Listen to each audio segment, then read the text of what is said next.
Okay, so we are here today to talk about differentiation and small group instruction, kind of in a broad context, just to give you some starting points of where you might get started with small group. And we have a great group of us here today to kind of walk you through how this might play out in a virtual setting. Even though we're talking about virtual, all of what we're talking about today could also be applied in an in-person setting as well. So we'll start with the first one on the list. If you want to unmute yourself and introduce. Yeah, hi, my name's Phil Booth, and thanks for attending our session. I'm the Assistive Technology Consultant at Ingham ISD, and been here for 13 years, and I was a teacher before that in multiple districts for another 13 years. So, thank you. And I am Heidi Gascon. I'm a literacy consultant at the ISD. Primarily spend most of my time working with early elementary teachers and spent most of my time teaching in the early elementary setting. So I'm excited to be here with you. Thank you all for joining us. My name is Nicole Greiter. I'm an early literacy consultant and an early childhood specialist at Ingham ISD. So I spend about half my time with the early childhood world, birth to pre-K, and half my time in elementary school supporting literacy. And I'm Andrew Shaver. I'm the instruction and technology coach at Ingham ISD. I'm also the director of 517 Ed Tech, and we work to provide integration support for the classroom level technology to help teachers make best use of the tech they have available to them. We know we have a challenge upon us, lots of challenges, I think, but we're going to turn this into an opportunity. But what really happened in the spring when we switched to virtual instruction is that teachers largely stopped differentiating and using small groups.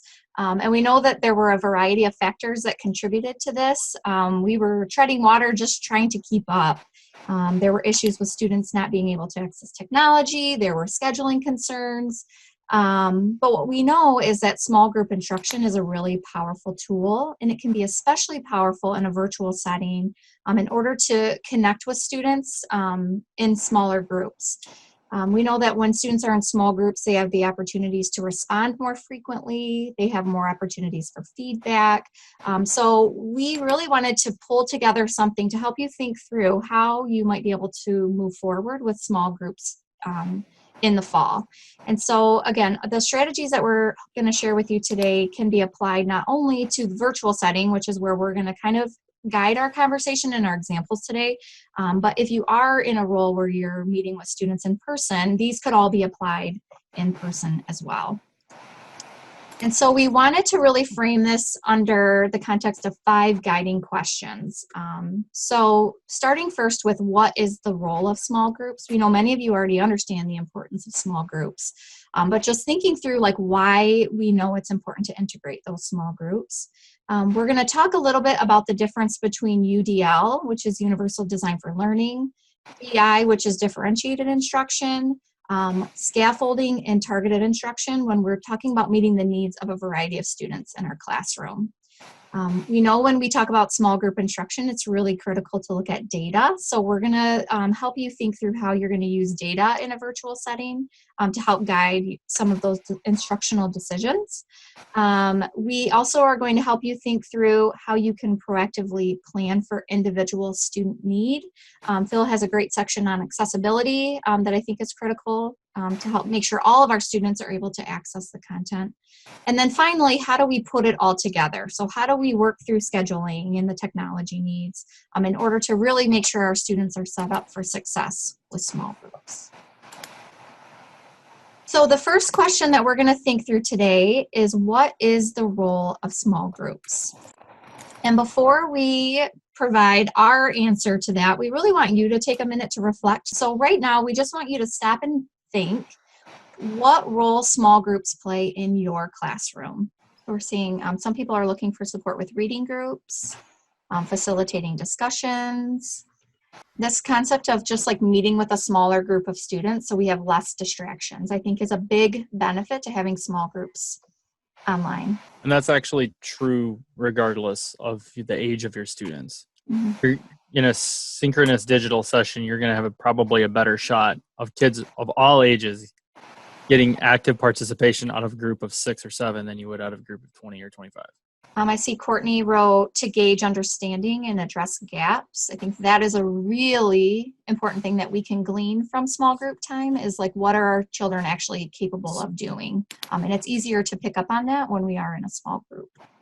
I love this, what Irma wrote, explain and teach students the function of small groups. I think there's a lot of potential to use small groups just to teach routines and procedures. And give students time to interact with you, just learn how virtual works. Yep, and I think you'll find there's a lot of overlap between sort of our general thoughts about what small groups are for and what some of the needs you guys have for how small groups are going to be used in your classroom. So what we put for the role of small groups is that they're a flexible instructional tool that apply to student need and change based on those needs. So it's a structure that can get used to fill a variety of different purposes. Conversational feedback-rich learning is much more efficient in a smaller group than it is in a large group. And I think that this is going to become a bigger deal because our standard ways of monitoring assessment is going to be out the window while our students are sort of not physically in the same space as we are. So being able to have conversations and that can provide feedback but can also give you a window into your students' understanding of any kind of topic is going to become of a higher importance because it's going to serve a need in assessment as well. And to help those assessments get more authentic because you can actually push back on the students or ask follow-up questions and make sure they really understand the things that you think they do as opposed to offering test questions and quiz questions the way we would be used to. Now, when we think of small groups, of course, the alternative to small groups is whole groups. And we're used to whole groups as teachers. Of course, I taught high school math, so I'm really used to whole group instruction. But we use that tool because it's efficient and that it's a fairly effective tool for most teachers and most students in most subjects. And so when you build that together, then we find that whole group instruction actually makes a lot of sense, except the problem is it's most, not all. We can't say that it's an effective tool for all students. So some students' needs aren't met because of certain content, because of certain tasks, okay, because of certain needs that students have, and it's not always the same. So having a flexible small group structure then allows for any instance for us to say, okay, so we're going to always have, or as often as makes sense, pair our whole group with our small group, because then when we find out where the students are for whom that whole group didn't actually work, now we've got our small group there. The kids know how to do it. We know how to schedule it, and we can pair our groups up and make our groups based on the needs that we have. And so utilizing those small groups then becomes a structure into which we can put all the different needs. And a couple of the talking points as you look through the chat, and I would encourage you, don't just put your own answer in the chat. Scroll back up and look at what the other people put. But there's people that put enrichment, there's people that put remediation, there's people that put choice, there's people that put challenge, there's people that put specific accommodation. Like all of those different things are accurate, because you're going to notice that sometimes the whole group didn't meet the student need because the content was too easy or wasn't challenging enough. Otherwise, other times it's going to be too challenging, or that the task had holes in it where it didn't match the student need. So having that small group structure there then becomes sort of a general all-purpose tool that you can use to match the various needs that your students have. Okay, we're going to start tackling question number 2 now, and Nicole and I are going to address this, but I get to have first shot. Question number 2 is what is the difference between UDL, Universal Design for Learning, or DI, Differentiated Instruction, Scaffolding, and Targeted Instruction when considering and meeting students' needs? So we first have to kind of take a look at what's the difference between these 4 different things, and the similarities to them. So when we're starting to take a look at a definition of UDL and differentiated instruction, we want to kind of take a look at these 4 things. And what I did was I don't know if I'll stop sharing, but I do have, I created just a little note card and just blocked off the 4 different areas and for people and being able to just take notes on UDL and DI and scaffolding to targeted instruction. But we're first going to tackle UDL, and then if you think of UDL, you think of setting up a dinner or a dinner party for a group of people. Hopefully you're using COVID guidelines and you're having distance. You may be even outside with a small group, but it could just be your family, where you may have all these different dietary needs on for the dinner. Somebody could be lactose intolerant or gluten free, or maybe wanting to be a vegetarian, or somebody's working with the Weight Watchers. They could all have different needs to this dinner that you're going to have. You just use one standard dinner that you were planning on having, or should you just try to come up with a way to be able to meet the needs of all of those people at your dinner party? So we have kind of 2 approaches going on for that. Is we could come up with differentiated approach where we could have 4 different pieces to that dinner to meet those 4 needs of that, or we could have some type of buffet style that we've set up and made for everybody to be able to take choices of what they want in certain sizes and be able to have the flexibility and looking through those kind of things. So if we look at models of differentiation, we have 4 different targets that we're looking at that get us to differentiating targets. And the first one kind of want to take a look at is process, but we want to understand that we're coming with kids that we have with different learning styles. And so we want to have different instructional strategies to kind of meet the needs of all of those kids that we may have in the classroom. We could have, we could break up into groups, but our groups could maybe even just be alone with one kid in there. We could have projects, we could have discussions to help enhance and motivate the kids and with the instruction. We could take a look at materials like the content that help with the interest. We could look at maybe even some less challenging things or appropriate reading levels for other kids that you may have in your classroom. We look at environment itself. We've taken a look at the groups that we're talking about today. We can demonstrate learning styles that can be comfortable with any of the kids. We can take a look at introduce some virtual things.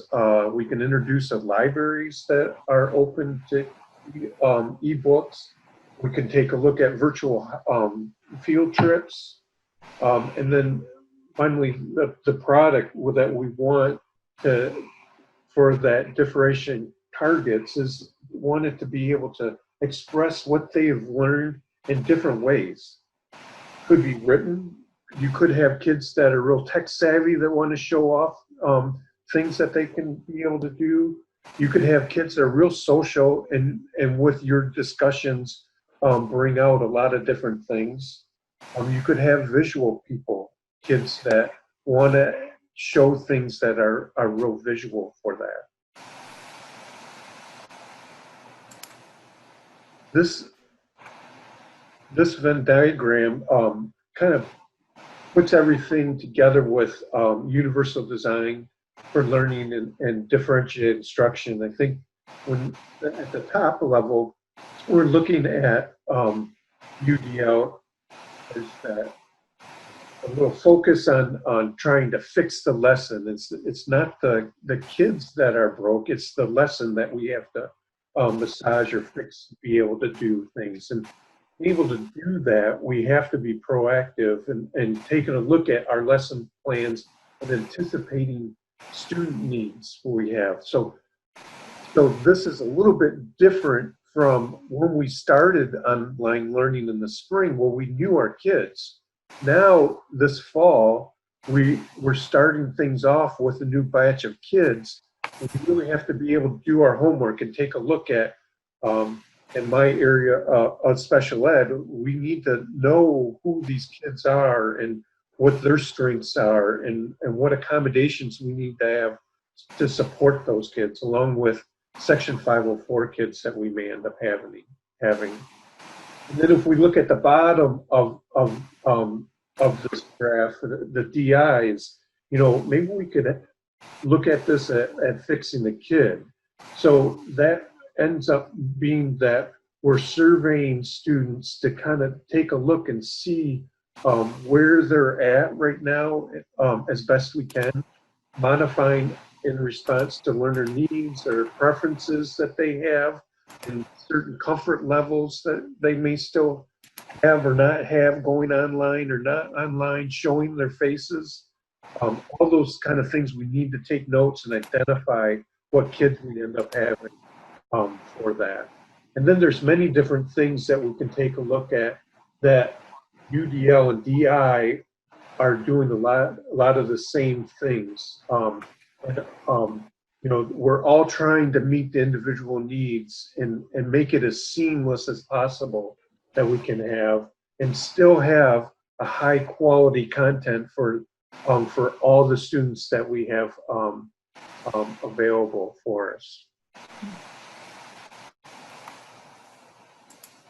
Now I'm going to pass that off to Nicole.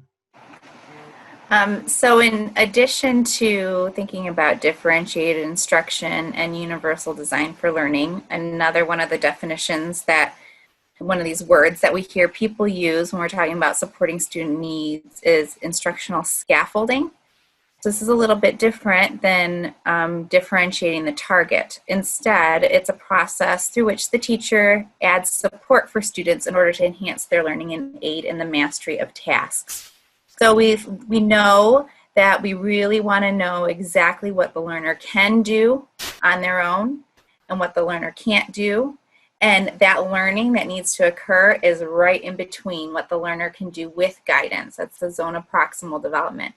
So when we're thinking about scaffolding our tasks to meet the needs of students, we're thinking about adding a little bit of support for that student so that they can be successful. Just like in the picture on the left, when they're making that building and they're adding that scaffold so that they can build the next part of the wall. Then they add the next part of the scaffold so that they can build the next part of the wall. But eventually, all those supports go away and that wall is still standing there.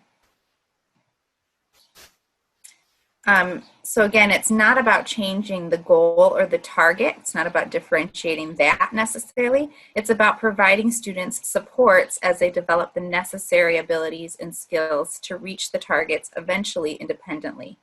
So this could mean thinking about strategies such as adding a visual, adding modeling or gestures so that students, if they're using gestures or using manipulatives, that's going to help support them in the target.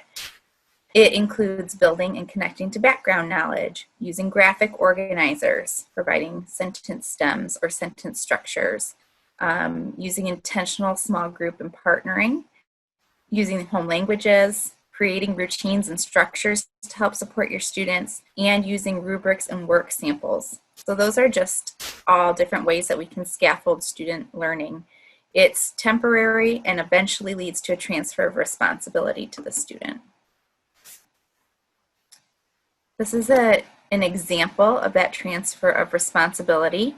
So thinking about at the beginning, the teacher has all of the responsibility, right? They're using an explicit description of whatever strategy you're trying to teach to your students. They're modeling how it should be used. The teacher's modeling the strategy in action, gradually releasing some responsibility. Then we move to that collaborative use of the strategy in action. Then we move to that guided practice where the student is doing some practicing on their own, but the teacher is right there providing immediate feedback. And that moves on to the independent use of the strategy. So we see that and we know that this is a model that we want to follow when we're providing scaffolding in our classroom setting and online. This is some specific examples of scaffolding that we could offer when we're looking at literacy, for example. So let's say we have students that are not reading at the text level that we want them to be reading at. What could they be doing instead so that they can still have access to those grade level texts? They can be listening to a recording. They can be participating in echo reading. They can be participating in dyad reading, which is a specific type of partner reading. Repeated reading of the text helps build competency, and also ramp up books, which is a strategy where we read several books on a specific topic before we get to that book that you want them to read. So that helps them build that background knowledge. So this is just to help you think about ways that we can provide some scaffolding, and we can think about universal design for learning and all these different types of strategies that we use when we're supporting students for various needs. The last definition we want to talk about when we think about small groups and attending to student needs is this term targeted instruction. So what we mean when we're talking about targeted instruction is it means that we're doing instruction specifically aligned to student needs and learning goals. So for example, we're taking a look at some of our students and listening to their foundational reading skills. So we may be observing students while they're reading, and we're wondering if they can decode certain words. Well, we know that all of these students here can decode basic CVC words, so consonant, vowel, consonant words like mat or pig. We know that some of these students are already being able to decode these sort of magic E words, right? And some of these students are also able to decode digraphs. So our digraphs are like when more than one letter work together to make a new sound, like SH says sh, for example. So just by doing some observation and looking at your students, you might target instruction and group these four students here who are struggling with decoding digraphs, pull them aside and do a small group where you're doing some targeted instruction around digraphs. So that's also another different way that we provide that support. Different than, we're not necessarily differentiating the target, we're not necessarily scaffolding, a little bit of scaffolding, but we're really just doing some targeted instruction around a specific learning target. And you can see how all four of these things work together as we're trying to meet the needs of our students. So thinking about these four definitions, in the chat box, we want you to reflect, where does this fit in with your current practice? Are you using all four of these things when you're trying to differentiate for your students? Which of these things do you do most often? How might these principles apply to small groups at a distance? So take some time to reflect and think about those questions in the chat box. So we're going back, somebody asked to go back and review the names of the four things. So we talked about differentiating instruction, so differentiating the materials or the process or the outcome, the product, things like that. We talked about universal design for learning, which is viewing your lesson like a buffet. So instead of differentiating and saying, I know that this kid needs to listen to an audiobook, so he's getting an audiobook. Maybe an audio recording is just an option that anybody could use. We talked about scaffolding, so really knowing where your student is at and providing that scaffolding in their zone of proximal development. And then we also talked about targeted instruction, so really knowing your students' masteries on the learning target and pulling groups aside to work on specific learning targets.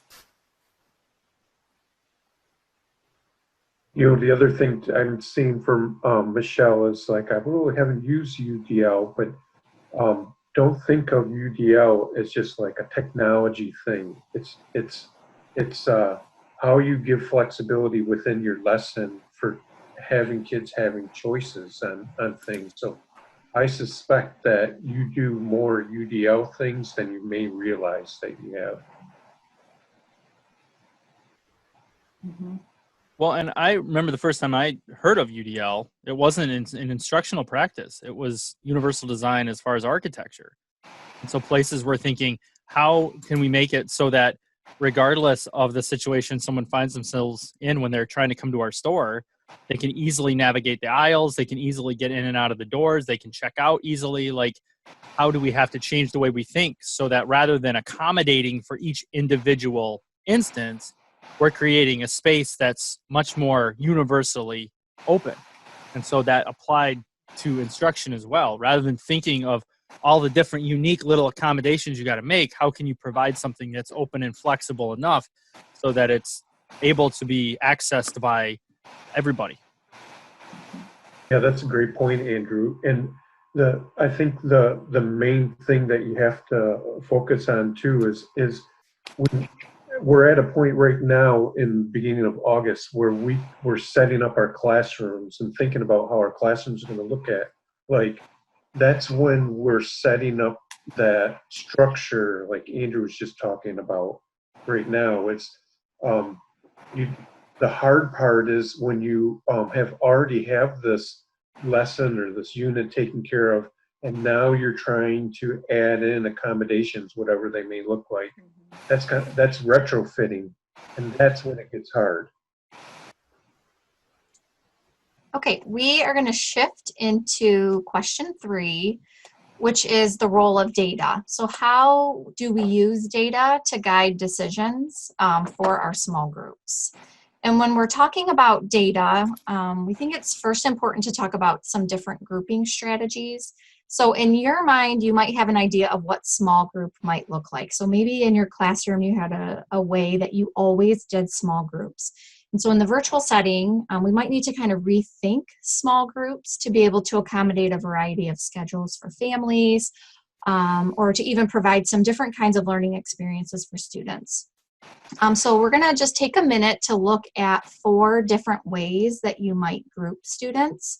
And then based on those different types of grouping structures that you implement, what kind of data you might collect to figure out how students could fit into those groups. So Nicole and I spend most of our world in reading, and in the reading world, the most common way that people across the state are grouping students is by level. So if you could click there. So we know level isn't the only way that we should group students, but it is the primary way that teachers across the state and probably across the country are grouping for reading. Historically, there have been a lot of reasons for this, but it's basically taking students who are at a perceived level and pulling them all together. So these kids are at this level, I'm going to pull all these kids together and teach them because they all are at the same reading level. But we know this isn't the only way we should group students because there's a variety of reasons why they might be at that level. And they might have different needs even within that reading level. But this might be the primary way when you think back to what small group has looked like in your classroom. This might be the primary way that you've done it in the past. So we want to kind of open up your mind to some other ways. Another one is in interest-based groups. So in interest-based groups, we're grouping students together based upon interest in a series, in a topic, or a character. So this could also apply to any content area. Maybe I have a lot of students who are interested in bugs. I'm going to group together all of my students who are interested in bugs. Or in reading, maybe I have a group of students who's really into boxcar children. I can group all of my students together based on that. So students can also select based on research topics. So I might say these are the 4 things that we're considering researching, like which one might you be the most interested in researching. The great thing about interest-based groups is it's highly motivating for students to get into a small group. If it's based on something that they're interested in, they'll probably be more motivated to come to the small group time if they know that when they get to that small group time, they're going to be talking about something that's relevant and motivating for them. And so you might bring in book clubs as a form of an interest-based group. Another type of group, and Nicole sort of touched on this before when she showed the checklist, is skills or needs-based group. So this is also very common, where I teach a whole group lesson, and then from that whole group lesson, I see like, oh, all of these kids still need help. So I pull this group of kids to the side because I know they still need help blending words. So they're really grouped together based on an instructional need. When I taught first grade for math, there would be kids who were constantly needing help. Even after I did the whole group lesson, they needed help with double-digit addition with regrouping. So now I'm going to take all those kids who need help with double-digit addition and pull them together. And the benefit to skills or needs-based groups is that each group receives instruction specifically to help improve that area of need. So I can say, okay, all these kids need this. I'm going to provide some more instruction. We're going to break it down. I'm going to give them opportunities for practice. And so it's a really great way to group students. The most probably less common way to group students, which I think might be a good place to start in the virtual world, is random grouping. So when we random group, it is in a face-to-face setting. It may be used periodically, but this might be a good place to start with distance learning. Because based on parent schedules or whatever it is, it just provides an opportunity to bring kids together in a smaller group and see how they interact with other classmates they might not have typically worked with. So it can provide some new insights on how certain combinations of children work together. It can just provide an opportunity for you to interact more one-on-one with students. It provides an opportunity for you to give more feedback. It might be a great place to start in the virtual setting. So as far as each of these different types of groups, there's different data that we can collect based on your grouping strategy. You'll see for all of the groups, observations is key. So we as teachers have to be really thoughtful about the formative data that we're collecting and the observational data that we're collecting when we're meeting with our students. So when we're looking at interest-based groups, for example, like I might just be working with my whole class, and from this conversation I hear that a lot of kids are talking about Minecraft, right? And so as the teacher, I'm like, oh, Nicole's talking about Minecraft, Shannon's talking about Minecraft, like maybe I need to just take a note of that and think about how I could pull Minecraft into my classroom or into some sort of interest-based group. There's also some interest inventories that are linked here for you. So you'll get access to this slideshow after, but just some different ways that you might collect that interest data from students. So we have some reading interest surveys that are linked here, just to start to get to know our kids and see what they're interested in. I know of teachers who did Google Forms and did a reading survey or an interest survey in a Google form. So they had all that data in one place. There's also family surveys in that folder. So we can start to see what the child's home life is. So we can start to see, okay, do kids come from similar backgrounds? Or I can start to group them together because they come from a similar place and they might be interested in the same topics.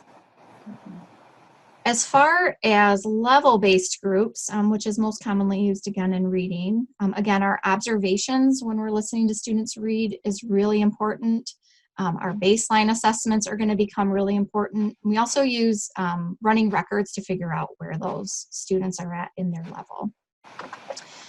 If we move to skill or needs-based groups, again, that observation is going to be critical. So as we're meeting with students in small groups, maybe we're having them hold up a whiteboard to answer a problem. And I can start to see, okay, these kids are getting it and these kids are not. And maybe I have a checklist where I'm documenting that. We have some diagnostics linked here too. So these are specific to reading again.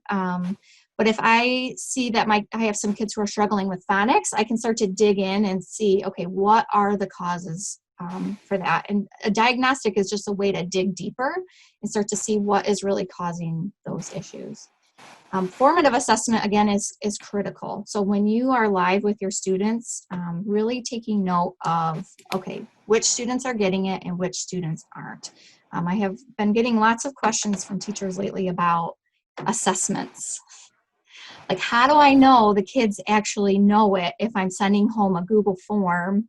How do I know their parents aren't helping them?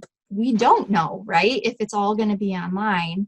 So it's, again, critical that we are collecting that data when we're meeting with students in small groups. And for random groups, I mean, it could just be, again, those observations, knowing where your kids are at and what I might need to provide for those individual students. So this all fits. We know that data is important, but data alone is not enough. I hear from teachers all the time say, oh, I got to collect all these assessments. I got to give a spelling test. I got to give this. But it's really thinking about how do we use that data? So the first part of this assessment cycle is to collect that data. And we start to build a profile about a student. So I might have, for each student or for my class, a snapshot of what they can do at the beginning of the year. Then it's important to really look at that data and think about what my goals are for my students, what we're going to do in that small group. So based on that data and what we know our students need, we're going to plan our instruction. So I'm going to develop a lesson that's going to meet the needs of my students. And then I'm going to implement my plan. I'm going to monitor my plan, and I'm going to evaluate my plan. So if I put it into place and I bring my students together, I have to be able to see, okay, based on this, how are my students doing? Are they ready to move on to the next thing?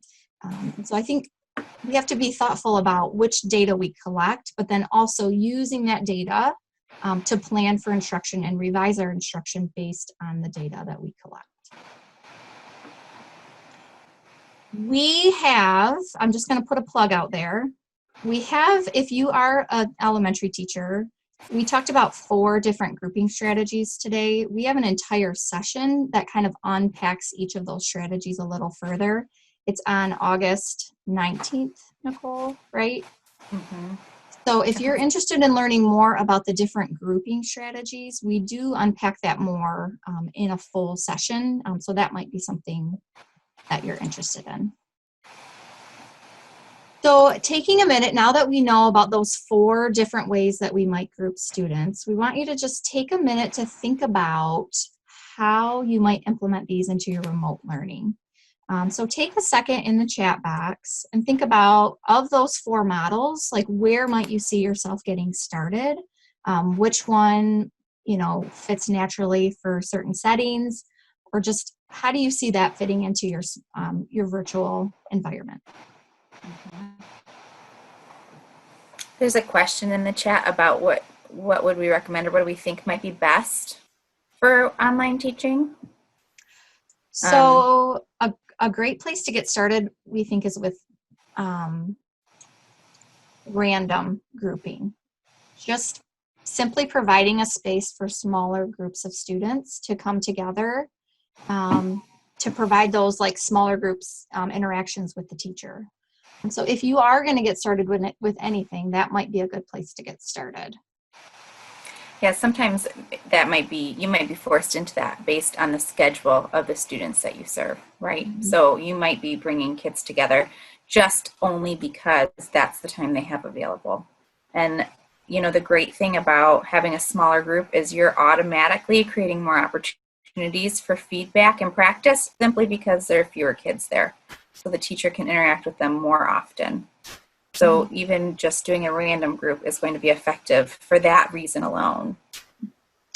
Yeah, and I love Lindsay's comment. Then maybe after some observation, we might start to see, okay, there are some specific needs, and I might start changing the way I group my students. Once you get to know your students a little bit better, maybe you're going to say, okay, well, we have some choices. Here's 3 books we're going to work on, and I'll let you sign up based on your interest. Which book are you interested in? So then you're bringing in a new type of grouping, and they're motivated by interest.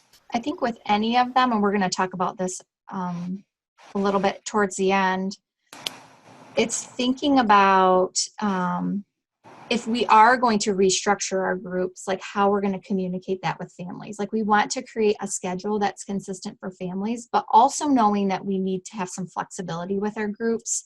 And so really making sure that we're communicating with families like, okay, we are going to be switching the layout of our groups, like just an FYI, and preparing them for that so that we can get lots of kids to show up for those small groups. So the more we can engage with families, the better. I also really appreciate Angela's comment about the random grouping, having the heterogeneous groups, because students can learn from each other. I always tell that story because I watch my own kids teach each other, and my 3-year-old can do all these things I didn't even know he could do because his older sisters teach him, right? The teacher doesn't have to be the one responsible for doing the scaffolding all the time. Students scaffold one another. And I particularly appreciate the comments where this has happened a dozen times at least, where someone says, oh, I'm going to use this type of grouping because it will best support this goal. And you can see these different grouping models are not right or wrong in a vacuum. They're the best fit because of the goal that you have. They're the best fit because of something you want to accomplish. If it's community building, if it's a certain type of content, or if it's a certain type of experience that you want the students to have, that is going to lend your choice as to what it is that you're choosing. There was a question about creating a schedule for small groups. We are going to touch on scheduling in just a few minutes. So if we don't specifically touch on that question, we will come back and revisit that. Okay, so we're going to dive into question number 4 on how can we proactively plan for individual student needs. And so I'm going to take a look at that in more of a UDL point of view. And with UDL, it's a framework, and we're kind of starting to talk about more big picture kind of things that you need to think about when you're creating your lesson. And there's a link in the purple slide for you, and it all and then we have it on the screen there, is that, what are the questions should I consider when planning lessons? What are my big picture kind of things? In UDL, we break things down from 3 different groups, and the green part right there is that engagement group, or that Y group, and taking a look at how learners will engage with your lesson. You need to take a look at those kind of things, and how are they going to sustain what you're trying to have them do or understand in that lesson. And then when we start looking at the what part of learning, and then think about the information that is presented to the learners. How are they going to react? How does the presentation reach higher level thinking for kids? How are they going to perceive what you're saying on things? And then the third part of that kind of big picture thinking is think about how learners are expected to act strategically and express themselves. It's like, okay, so the how part, how are they going to do this learning piece? Does the activity provide options that help all learners? Are they able to express themselves multiple ways and many times in that formative assessment piece that is so important for us, that we have going on? So the next thing then is know what you have to offer. First, understand what you have available to you right now in your school district, in your building, and be able to use those things. What curriculum do you have available for kids? And that curriculum nowadays has built-in accommodations for kids, for all kids. And you can use those, and you could show kids how they can be successful with what you're showing in their lesson plans, and you may have more engagement with that for those kids going, oh, I can do this. I can be successful here. So I may try that now. This slide also gives a link for accommodations that I created a Google Doc with my contact information for sessions that I've been pushing to is with accommodations, and I have some links to different online books and different things that you may be interested in. I have links to things that have. I stole from Nicole and Heidi on some literacy pieces to that. And then also the accommodations that are built into what you have. A great example is what the Google products have now. One of the things that have just come out in February and March on Google Docs is checking spelling and grammar. It's built in now into Google Docs. Before, we'd have to use a third-party extension. Now we can use the Google product to have easy access to being able to show what we know, along with the voice typing things. So Google came out a couple years ago with voice typing in the Google Docs, and they've taken that feature of voice typing, that speech recognition, and have put it in their other products. For example, in Google Meet or Google Slides, where there's closed caption, real-time closed caption. And last week, a few of us were taking a look at that, and they've constantly improved that closed captioning, that we can see a difference improvement from this spring. And so one of the things, to the next slide too. Oh, let me first, if you can go back to that, Nicole, I'm sorry, is that I do have extensions that I have on my Google Chrome browser. I have way too many of them. I broke them down into kind of free extensions, and then there's costs with free version extensions that I have. Those are beneficial for supplementing some of the accommodations that you may have for kids. Any kid can use these. They may have fun using this and working through some of these kind of things.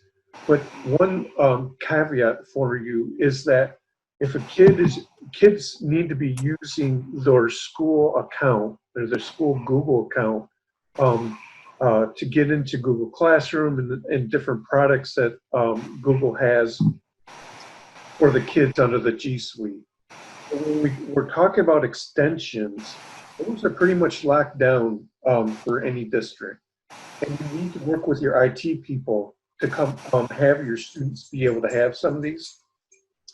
But IT people they're not going to be thinking about individual accommodations for kids. They're thinking about, in this case, extensions at a district level or a building level or maybe even a grade level.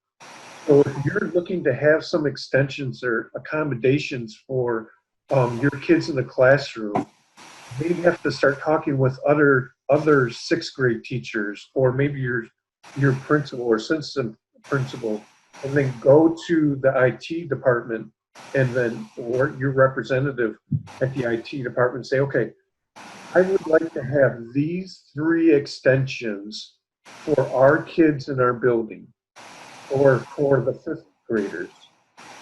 This would benefit them in this way and that way. There's reading extensions, there's readability extensions where they take away all the clutter on things. It's always good to have a dictionary available on extension. So those are some of the things and thoughts that you need to have and going through that. And big picture of things, pre-plan and to be flexible with your students that you have. Have options that you could do on the fly or be able to have close contact or be able to get close access to that you can use for many different kids that you are going to have. We talked a little bit about UDL, and it's broken down into different areas in terms of multiple means of engagement, multiple means of representation, multiple means of action expression. And this is a link, the site on the website. And if you just, on this link, you can go to the resources and be able to see different things that you may easily access to. Well, one of the things is just breaking breaking down those three things, and it's not just looking at technology as myself as an assistive technology person at access for kids to being able to do this. But we want to make sure that they can get through those three areas, kind of internalize all those different areas. Like, we like to be able to supply and have background knowledge for kids. We want to be able to have them excited about your classroom and motivated to be able to do cool and different things and having choices on things. And then we want to be able to facilitate and mastery information and the resources that they can get their fingers to. So all those kind of things are very important for us to be able to do in terms of a UDL lens. So the question then is, how do we put this all together? So we got to take a look at all the things that we have, and we want to make sure that we do things ahead of time to practice those kind of things. Let's take a look at things and make sure that we look at them and start small and figure out your students and families' needs. Now that we're in a new school year, we have to be able to, it's a little bit different scenario than what we had this spring, where we already knew a lot about our kids and we were able to see them face to face and be able to do that. Well, we need to be able to start with interest groups or selecting and understanding friends and their comfort levels. Can you make a list of your students and identify some of the common needs that they may have? Have we gotten information on IEPs or 504 kids? Do we just even understand the preferences that kids we have in their classroom? So if we take a look at a schedule for our kids and with our small groups, we need to make sure that we take a look at it and the schedule is consistent and doesn't change every week. We have to think about the kids and their families' needs, and we can't be changing things around on them.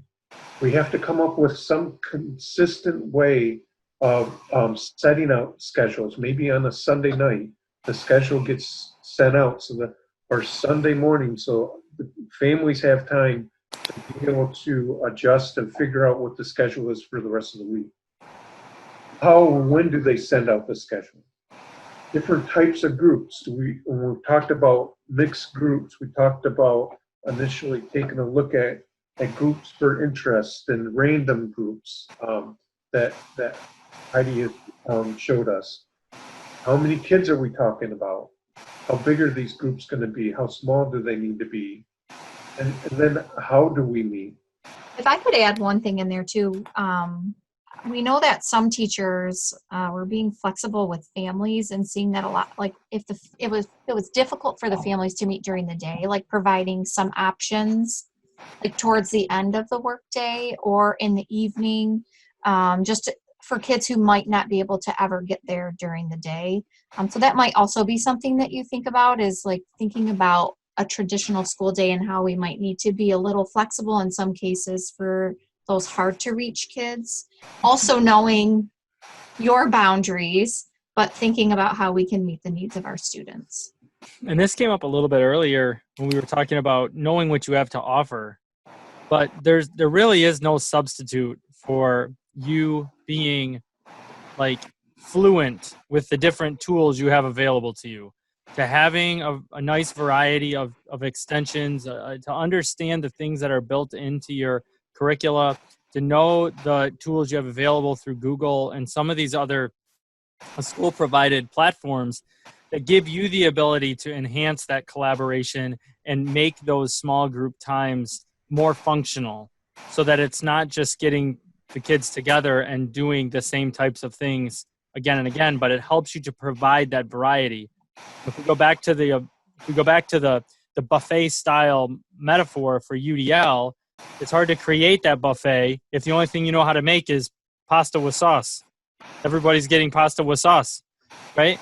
And so the more fluent you can make yourself with the tools you have available to you, the better off you're going to be in terms of being able to provide that flexibility to your students. And so thinking about ways that you can utilize the chat box.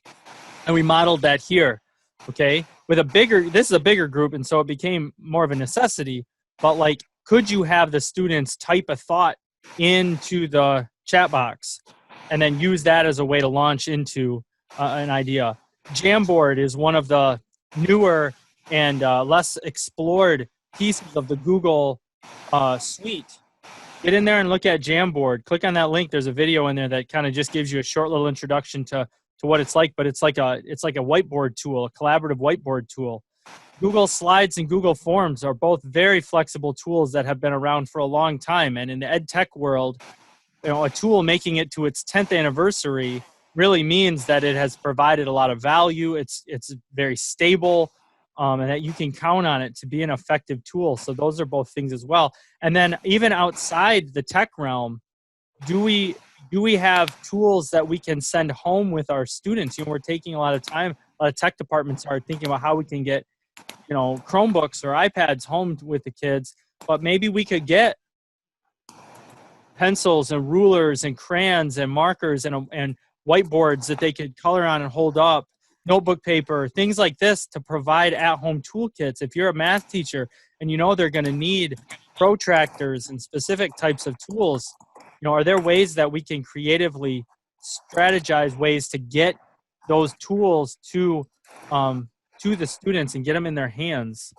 Now, I know that this was almost going to seem contradictory to the way that I had just said it, but in addition, less can be more.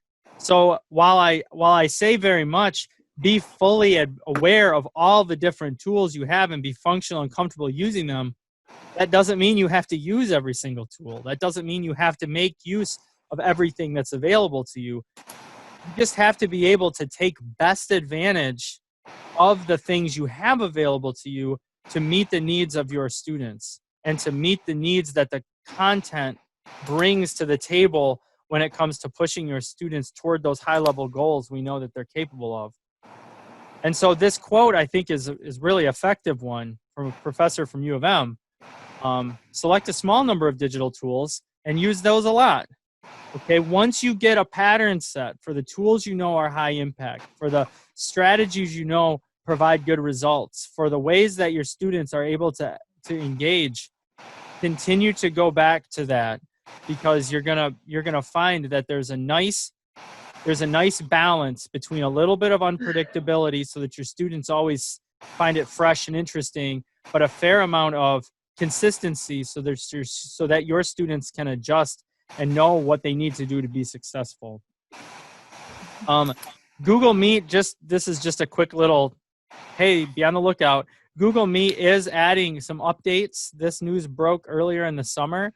At the moment, they're yet to really roll this stuff completely out, but these are some things that Google has said that they're adding to Google Meet. Now, some of these are going to be added to the main Google Meet so that everybody has access to them.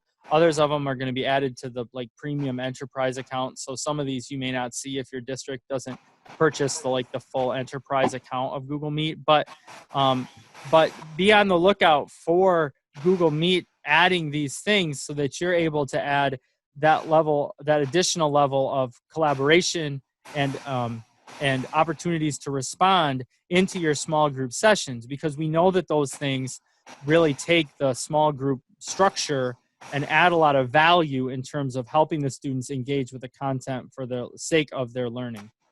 There are some ways that, in the absence of some of those tools, that you can create workarounds for students to deal with some of these different things. So this is a way. There's lots of different ways that you can create these small group structures. Usually the tricky part about this is how are you going to organize it? Because in order to have different places for the students to go, you have to have different Google Meet rooms opened up. Okay, So this is one way where you've got directions written here, and I think that this is just a really engaging. You can't see me. I just decided I'm pointing at my screen, but you can't see where I'm pointing. So, but down there on the table there, on the coffee table, there's the instructions that each group would have, and then you would click on those, and it's a Google Doc, and then there's the directions that the students would have to go to. Now, you could tell this is designed for older students, and that's okay because the literacy content is high. But for younger students, you could have a video there maybe for them to watch, or something that just doesn't have nearly so many words.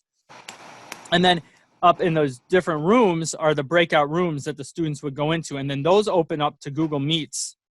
And those are just unique individual Google Meets. And this is the kind of thing, now I will add a disclaimer to this.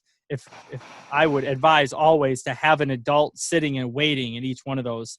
So one of the structures that we were exploring in one of the districts that I was talking to was to have a classroom teacher and their special ed co-teacher, and then to use maybe a paraprofessional to be in the third room, so that each room has a grown-up in it, because I get super nervous about youngsters having unsupervised digital collaboration time. I would prefer there always to be a grown-up supervising them at any age. So if you had them sitting and waiting in those rooms, and the students could meander through this based on the instructions, and then this structure that you're seeing on the screen can be updated with new links every time. So maybe you do this once a week or once every other week, but the structure for organizing it becomes really familiar to the students, and you can change the activities based on the content. Another example, and I'll let Heidi talk about this because this is Heidi's example. So this was something that we created for small group reading. If we think about, when we're working with a small group of students, and if we're sitting at the table with them in person, we might have all of our students whisper reading at the same time, and I might tap on Nicole's book, and then she starts reading aloud, so I can start to give her that targeted feedback for reading. So we were trying to think through how might we simulate that same process virtually. So this is, and there's a tutorial for this that's linked in the presentation that we will be sharing with you after the session. But basically what we did was set up 6 different rooms. So if we had 6 different kids, like Nicole could go in room 1, Andrew could go in room 2, Phil could go in room 3, so on and so forth. And then like Nicole would be in room 1, just kind of reading independently on her own. And then I could click in and give her feedback. And then when I was done with her, we would both mute ourselves. And then I would go into room 2 where I could hear Andrew reading, and I could give him some feedback. So this might be something, if you are working with small groups and you want them to be in their own individual rooms, this could be a template that you take and customize. There is that tutorial to show you how you would set up those different rooms. I just set them up with some Google Calendar Meet rooms, and I'll walk you through that process. But again, it would be just the way we designed it was for one kid to be in each room. But if you did have the ability to have an adult, you could have more than one kid in the room where they could be doing small group work as well, if you had an adult. But this might be something that you want to use with your small group reading. There was a question that came up about whether I was referring to kids having to bring their parents with them so that there's a grown-up in every room. That isn't what I meant. What I was saying is that if you can get school personnel on site so that you are able to break students out into rooms that have more than one, so that you have a teacher or a paraprofessional or somebody who is like a school person there to supervise the group. That's what I was referring to. I mean, if you can get parent volunteers, there may be some value in that too, because I know that especially at the elementary school level, parent volunteers have been used for years to support flexible structures like that. So there may be some possibilities there as well, but I was not encouraging necessarily you saying that your students always have to come to small group time with their parents with them. That would be doubly difficult to schedule. The next piece about putting it all together is just keeping in mind effective instructional techniques. So learning to teach virtually is like a whole new world. We all feel like we're first-year teachers again, trying to figure this out. But really, we know what's best for kids. And just remember to go back to that as you're thinking about your classroom and your lessons. What's best for kids in your classroom is still going to be best for kids even virtually. So things like setting up your expectations in advance, practicing how to use the tools, going through and having CHAMPS or PBIS. You know, you might have a whole small group meeting where that's all you're doing is practicing how to mute, how to unmute, how to take turns, how to be engaged, that kind of stuff. We know providing choice is really important for students, and even choices that might be off the screen, right? Like talking about how we talked about that at-home toolkit and sending home some other materials that your students can use, because you know that that's what's best for kids. Prioritizing research-based activities. So when you're trying to decide what am I going to do during my small group time, try to pick things that are going to give you the biggest bang for your buck. Don't just pick something just to do it.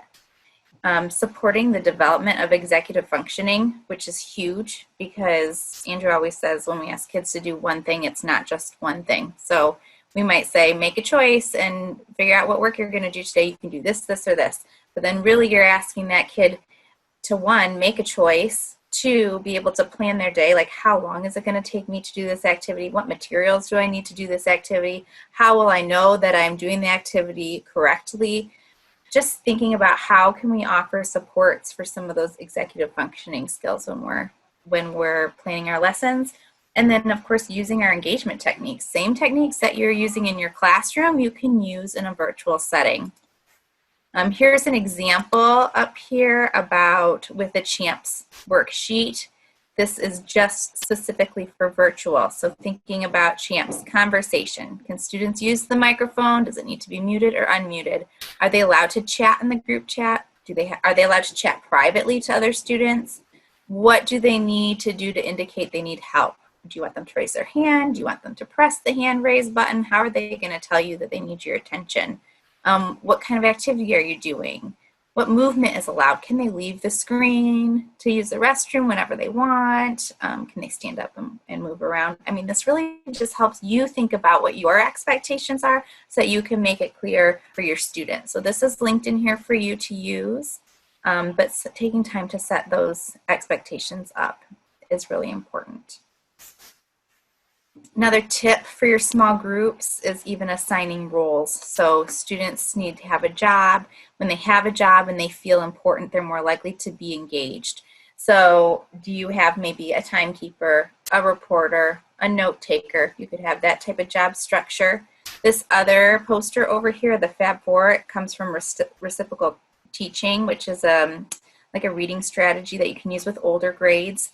So you might have jobs when you're doing a book club where one person is in charge of being the predictor and helping to facilitate the predictions of the text that you're reading. And one person is the questioner. And one person is the clarifier. So they're going to help people find clarification to the questions that they have. And one person is the summarizer. So think about how you might want to use roles when you're doing your small groups to keep students engaged. And along with that, the same engagement techniques that you think about when you're planning your in-person lessons, you can think about online. So have students have the screen on, look and notice if they're not engaged, manage their response rates. You can have students do choral response. You can have them do a written response. You can have them use paper or a plate or all kinds of different types of things to use a whiteboard, and they can hold it up to the camera. You can use physical movement even in a virtual setting, or music, allowing the students to be leaders, and of course demonstrating enthusiasm and maintaining a lively pace. You know these things, and so we're just here to remind you that you can use these things as well in a virtual setting. And this last slide here that we have for you helping to put things together are just some example lesson plans and templates that you might maybe want to use. Again, you're going to get a participant folder link, and you'll have access to all these types of lesson plans. They're just kind of nice to help you start thinking about, for example, this one has UDL guidelines. So thinking about what kind of technology might I want to use? What kind of scaffolding might I want to incorporate? Like, am I going to allow students to use manipulatives? You could do this even virtually, right? So you have your students at home, you're working on segmenting syllables or segmenting sounds in a word. And they can choose to take chips out of their at-home learning toolkit and have real live manipulatives. Or maybe you have digital chips on the computer screen and they can do something on their computer screen. Or maybe you teach them how to use gestures and they're using their fingers to help segment the syllables. You're providing them choices that will scaffold and support them wherever they're at. So these are just sort of nice different templates to help you think about what types of UDL things that you could add to your lesson. There is another small group plan here, just thinking about what standards, what students are you going to meet, what differentiation are you going to add, and then your process for your small group. There's several different choices. So we're hoping that this is helpful for you to think about your groups and help you get started on some of your planning. So thinking about all those tips to help pull it all together, making your schedule, starting small, just trying one thing at a time, knowing your tools and materials, remembering your effective instructional techniques. What's good for kids in person is going to be good for kids digitally. What is one consideration you're going to try in the fall? It's funny to read that because the fall is like 2 weeks from now. It's just around the corner. So what might be one place that you think you might want to start with this? Somebody mentioned worrying about kids showing up. We know teachers who have recorded those lessons for kids so that they can, and they post them like in their Google Classroom or something, so that if you did miss the small group, you have the ability to view the content. We also know teachers who have reached out, like we said earlier, trying to get in touch with those students. There are some teachers who've done some really silly things to motivate kids to come to live sessions. So like every time they dress up like something crazy, or they always do something kind of wacky just so to keep the kids on their toes and get them excited to pull them in, to get them, because the most important thing, right, is to get them there. We can have the best designed lesson, but if we don't have our kids there. Well, and that's something too to kind of think about, because I've seen this play out in a number of different instances where like a teacher who has got like a crazy engaging style, who's very, very personable, very good with the students, and the students really enjoy being in their classroom. You put them in front of a camera and they get nervous and they shy up a little bit and their voice gets kind of quiet and they get kind of more monotone and under control because they're nervous or they're uncomfortable. And it changes a lot of that stuff. So like Heidi referring to like wearing this kind of sillier outfits or trying to use that as a tool. I mean, that you may not have to use that exact strategy, but remember that the things that your students found engaging about you in your classroom will translate onto the screen. You just have to kind of remember that those things were a thing. You can't just like, you know what I'm saying? Like you got to kind of be willing to cheese it up a little bit on the camera. A lot of the comments have to do with the schedule. Mm-hmm. Trying to figure out a way to make this work so that I know when I'm meeting with my kids and I am confident my kids will be there when it's time to meet with them. Yes. Building a schedule and having flexibility within that schedule to meet everyone's needs. Yeah, I think like after your whole group, like just keeping that time open, I think might be a great way to build in some flexibility, because if you have kids who in your whole group lesson are now, I'm starting to see, okay, they're struggling or there's lots of questions. If I leave that time slot open after that whole group session, I could say, okay, Nicole, Phil, Andrew, like just stay after with me for a few minutes and let's talk about this a little bit more. Yeah, and I think of myself too, it's within a meeting with a large group of people, it takes me time to process questions or process what I want to say and things. And that's a great example, Heidi, of just being able to, at the end of the meeting, maybe some kids have already left, being able to ask questions to probe kids that probably know that answer. So we started with a challenge, right? We know it was hard to schedule small groups in the fall, but really our goal with this session was to give you the opportunity to explore some different ways to try small groups so that you can use these principles that we shared today to differentiate and use small groups in both your digital or if you are face-to-face. And so we hope that by attending the session today, you have some strategies to put in your pocket and you feel empowered to try this. We know that there are districts who are already creating schedules for you to kind of establish your small group routines. But we are here to help. If you need any further support as you get going in the next few weeks through your planning. So here is all of our contact information. We'll also be sending a follow-up email with the slides and all of our contact information. So if you have follow-up questions or you just want to pick someone's brain, we always say that, and we really want you to reach out if you have questions. That it makes us happy when you reach out to us. Yep, it really is okay.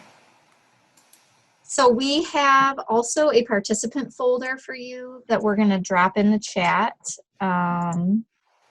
with lots of resources from today.